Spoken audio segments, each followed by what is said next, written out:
آپ کی خدمت میں پیش ہے درس قرآن مولانا عبد الملک مظاہری صاحب۔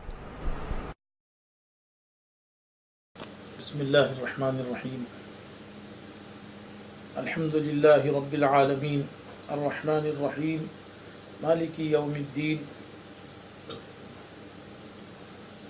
جو سلسلہ تفسیر ہمارا چل رہا تھا اس میں پہلے الحمد للہ رب العالمین کی تفسیر تو ہو چکی ہے۔ اب آئیے دو مخصوص صفات اللہ تعالیٰ نے اس آیت کے بعد ذکر فرمائی ہیں، الرحمن الرحیم، جس کا ترجمہ تو یوں ہے بہت بڑا مہربان نہایت رحم والا ہے۔ ان دونوں الفاظ کے بارے میں مفسرین کا کہنا یہ ہے کہ دونوں بھی مبالغے کے صیغے ہیں۔ مبالغے کا مطلب ہوتا ہے کسی معاملے میں کسی بات کو بڑا چڑھا کر پیش کرنا، مگر ایسا بڑا چڑھا کر جو حقیقت کے موافق ہو۔ چونکہ اللہ تعالیٰ کے بارے میں جو بھی بات بڑا چڑھا کر پیش کی جائے گی وہ عین حقیقت ہوگی، حقیقت سے ہٹ کر ذرا بھی کچھ نہیں ہوگی۔ اسی لیے رحمان اور رحیم کا اللہ کے بارے میں بڑا چڑھا کر پیش کیا جانا یہ بالکل درست ہے، لیکن اس طرح کی باتیں مبالغے کے طور پر آپس میں انسانوں کا ایک دوسرے کے لیے بڑا چڑھا کر پیش کرنا، اس کو اجازت نہیں دی گئی۔ دونوں کا مادہ رحم ذکر کیا گیا ہے، اور رحم کے معنی حق تعالیٰ کی طرف سے مہربانی اور رحم ہے، جیسا کہ اس سے پہلے بھی آپ کے سامنے یہ بات آئی۔ اور مفسرین نے یہ بھی بتایا ہے کہ رحمان زیادہ مبالغہ ہے رحیم کے مقابلے میں، اور ایک تفسیر میں یہ بھی بتایا گیا کہ اللہ تعالیٰ رحمان ہیں دنیا کے اعتبار سے اور رحیم ہیں آخرت کے اعتبار سے۔ مطلب اس کا یہ ہے کہ دنیا میں اللہ تعالیٰ نے دینا طے کر دیا ہے ماننے والے کو بھی اور نہ ماننے والے کو بھی، لیکن رحیم ہونے کے اعتبار سے آخرت میں اعلان کر دیا ماننے والوں ہی کو آخرت میں دیا جائے گا، نہ ماننے والوں کو تو جہنم دی جائے گی۔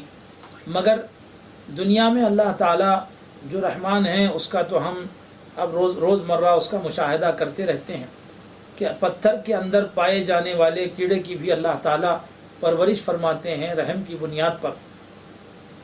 رحیم کے مطلب میں یہ بیان فرمایا گیا کہ آخرت کے اعتبار سے جو رحیم ہے اس کی حقیقت کا اظہار مفسرین نے یوں کیا ہے کہ حدیث پاک میں رسول اکرم صلی اللہ علیہ وسلم نے قیامت کے حالات کے بارے میں فرمایا کہ ایک ایسا آدمی بھی ہوگا کہ جس کے اعمال نامہ تولا جائے گا اور اس کے اعمال نامے میں ایک نیکی کی ضرورت پڑے گی۔ اگر ایک نیکی مل جائے تو اب وہ جنت میں جانے کے قابل ہو جائے گا اور اس کے اعمال نامے کا ترازو کا پلڑا جھک جائے گا۔ مگر انصاف کی بنیاد پر حق تعالیٰ فرمائیں گے کہ اے میرے بندے، وہ ایک نیکی کہیں سے بھی لے کر آ اور تیرے اعمال نامے میں وزن کرا لے اور پھر جنت میں چلے جا۔ اب وہ شخص مارا پھرے گا، اپنے تمام رشتہ داروں کے پاس جائے گا، مگر ہر کوئی صاف جواب دے کر انکار کر دے گا۔ کہیں سے بھی وہ ایک نیکی نہیں ملے گی، پریشان حال ادھر ادھر پھرتا رہے گا۔ آخر میں ایک آدمی ایک جگہ بیٹھا ہوا نظر آئے گا، وہ پوچھے گا بتا وہی کیا بات ہے، کیوں پریشان پھر رہے ہو تم؟ وہ کہے گا جاؤ یار اپنا کام کرو، میرے تمام قریبی رشتہ داروں نے میرے ساتھ گفتگو بھی نہیں کی صحیح طریقے کی، تم کیا مدد کر سکو گے؟ اس نے کہا کہہ کے تو دیکھو آخر بات کیا ہے۔ تو اس نے اپنی بکتا سنائی کہ اعمال نامے میں میرے یعنی ترازو میں اعمال نامہ ڈالا گیا ہے اور نیکیوں میں سے ایک نیکی کی ضرورت ہے، ورنہ برائیوں کا پلڑا جھکا ہوا ہے۔ اگر ایک نیکی ڈال دی جائے تو نیکیوں کا پلڑا جھک جائے گا اور جنت میں جانے کے حالات بن جائیں گے۔ تو اس نے کہا بس اتنی سی بات کے لیے پریشان پھر رہے ہو میاں؟ تو وہ پریشان ہو کر پوچھے گا بھائی سارے رشتہ دار مجھ سے اس بارے میں صاف انکار کر گئے اور تم اتنی آسانی سے یہ بات کہہ رہے ہو، کیا بات؟ تو اس کہنے والے نے کہا کہ بھائی میرا معاملہ تجھ سے جدا نہیں ہے، بھائی جب تجھے ایک نیکی کی بنیاد پر اٹکا دیا گیا ہے، لے دے کے میرے پاس رہ گئی ہے ایک ہی نیکی، اس کے علاوہ اور نیکی میرے پاس ہے نہیں، تو میں جنت میں تو جا نہیں سکتا، اسی لیے میں نے سوچا کہ چل یہ نیکی تجھے کام آ جائے گی، اس وجہ سے میں تجھے یہ نیکی دینے کے لیے تیار ہوں۔ اور وہ نیکی دے دے گا اور وہ خوشی خوشی لے کر جا کر اپنے اعمال نامے میں اور ترازو میں ڈالے گا اور فرشتوں سے کہے گا کہ چلو اب میرے لیے جنت کا دروازہ کھل جانا چاہیے۔ حق تعالیٰ اس سے فرمائیں گے کہ اے بندے تم جنت میں جاؤ ضرور، مگر پہلے یہ بتاؤ کہ تم جنت میں جانے کے حقدار بنے کیسے ہو؟ تو بولے فلاں آدمی نے ایک نیکی دی. تو بولے وہ فلاں آدمی کہاں ہے؟ پہلے اسے لے کر آؤ. ہم تو چاہتے تھے کہ اس فلاں آدمی کو ایک نیکی کی بنیاد پر جنت میں لیں، اس لیے ہم نے تم کو ذریعہ بنا کر اس تک بھجوایا تھا. جاؤ اس کو لے کر آؤ، پہلے وہ داخل ہوگا بعد میں تم داخل ہو. یہ ہے اللہ تعالیٰ کے رحیم ہونے کی حیثیت کہ رحمان بھی ہیں رحیم بھی ہیں. آخرت میں جو رحیم ہیں تو اس طرح پر رحیم ہیں کہ ایک نیکی کو بنیاد بنا کر جنت میں لینے کو تیار ہیں. اس کے بعد آیت ہے مالک یوم الدین. اللہ تعالیٰ روز جزا کے مالک ہیں. روز جزا کس کو کہتے ہیں؟ یہ بات اچھی طرح ہم سمجھنا چاہیے کہ دنیا میں جتنے بھی مخلوقات آباد ہیں یہ دنیا فانی جگہ ہے، فنا ہونے والی جگہ ہے. حقیقی جگہ تو ہمارے لیے آخرت ہے. آخرت کو آخرت اس واسطے کہتے ہیں کہ اب بعد میں آنے والی ہے، اور دنیا کو دنیا اس واسطے کہتے ہیں کہ عربی میں اس کے معنی مقدم ہونے والی، پہلے آنے والی. تو آخرت بعد میں آنے والی ہے.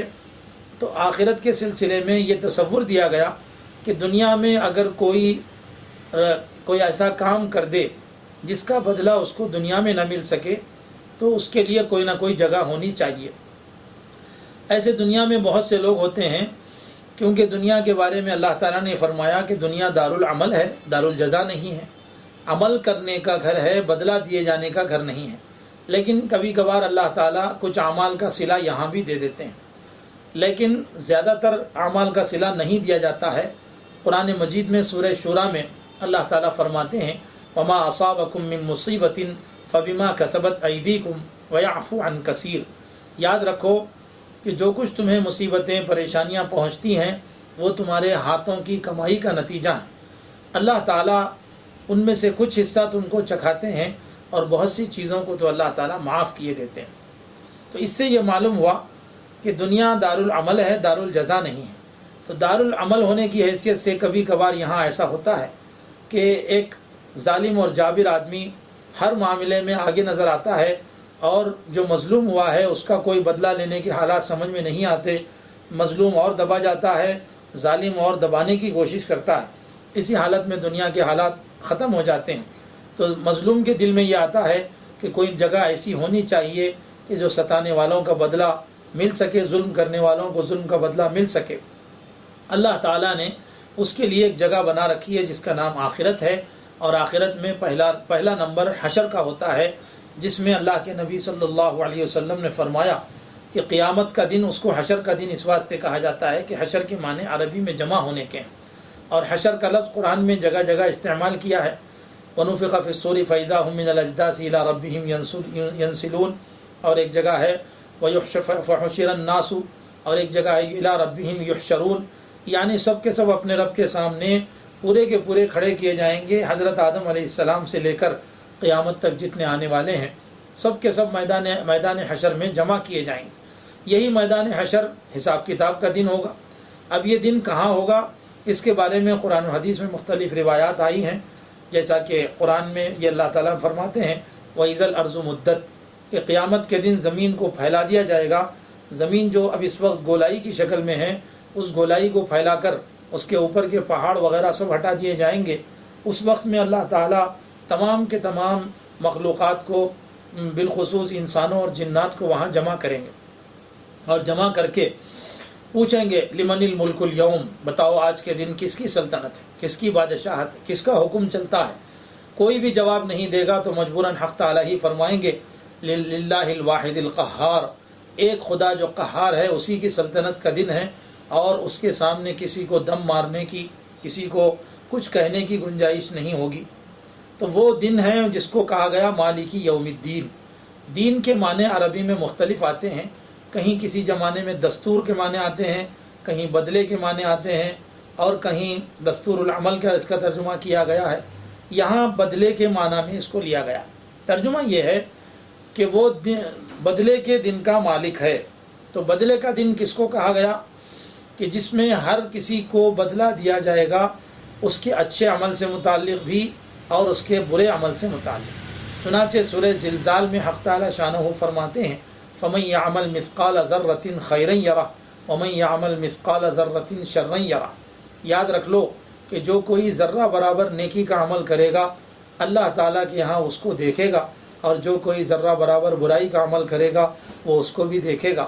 اسی لیے مالک یوم الدین فرمایا گیا، بدلے کے دن کا اللہ تعالیٰ بالراست مالک ہے، وہاں کسی کو کسی قسم کے اختیارات نہیں دیے جائیں گے۔